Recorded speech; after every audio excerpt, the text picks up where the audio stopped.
Few names in history carry the weight of Alexander the Great. He wasn't just a king. He wasn't just a conqueror.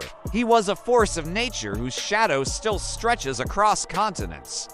This is the story of how a young prince from a small kingdom became one of the most powerful figures the world has ever known, and how his empire vanished almost as fast as it rose. Alexander was born into power, but power alone did not make him great. His father was King Philip of Macedon, a brilliant military leader who had already transformed Macedonia into a dominant force. Philip built the army, he trained it, he unified the region. But Alexander would take that army and do the impossible with it. From a young age, Alexander was taught that he was destined for greatness. His tutor was none other than Aristotle, one of the greatest philosophers in history. Aristotle trained his mind in science, politics, ethics, and literature. Alexander didn't just want to rule, he wanted to surpass every ruler who had ever come before him. As a boy, Alexander showed signs of an obsession with legacy and honor. There's a famous story about a wild horse named Bucephalus, which everyone believed was untamable. While grown men failed to control it, Alexander noticed something simple. The horse was afraid of its own shadow. He calmly turned the horse to face the sun, and then he rode it. That moment became a symbol of his entire life. Alexander didn't see the same fears that stopped others. He saw what they missed. When his father was assassinated, Alexander became king while he was still very young. Many believed he would fail.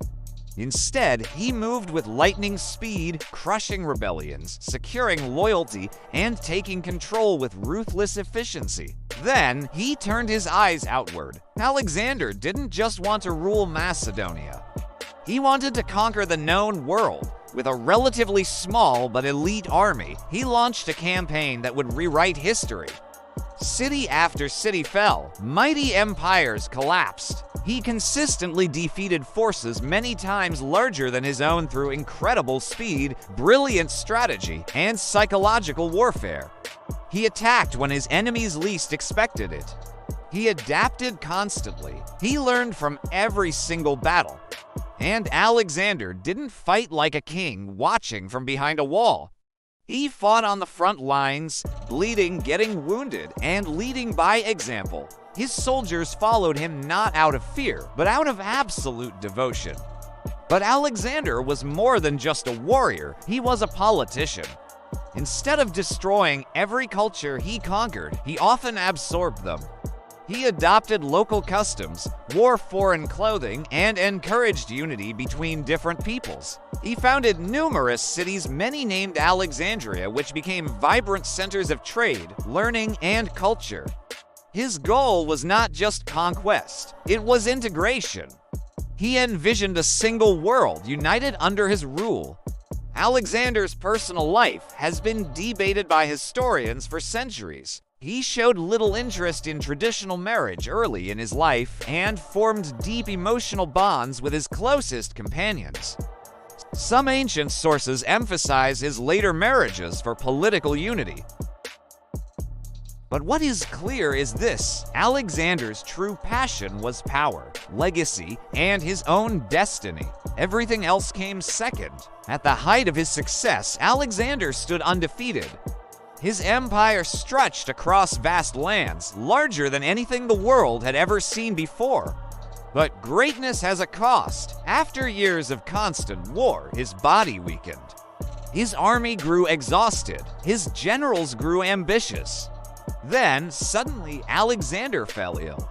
At a young age, at the absolute peak of his power, Alexander the Great died. The exact cause remains a mystery. Illness, poison, or sheer exhaustion are all possibilities. But what shocked the world most was not his death. It was what came next. Alexander left no clear heir.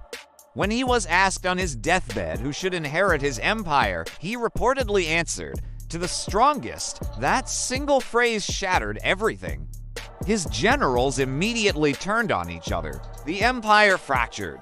Decades of war followed. In just a few years, the greatest empire on Earth was torn apart into rival kingdoms. Alexander's body was eventually entombed, moved, and then lost to history, one of the greatest rulers ever, buried in mystery. Yet, Alexander did not truly die. His name lives on in cities, cultures, and military strategy. Generals still study his campaigns. Leaders still chase his legend. He proved that one individual with vision, discipline, and relentless ambition could reshape the world. Alexander didn't just conquer lands, he conquered history.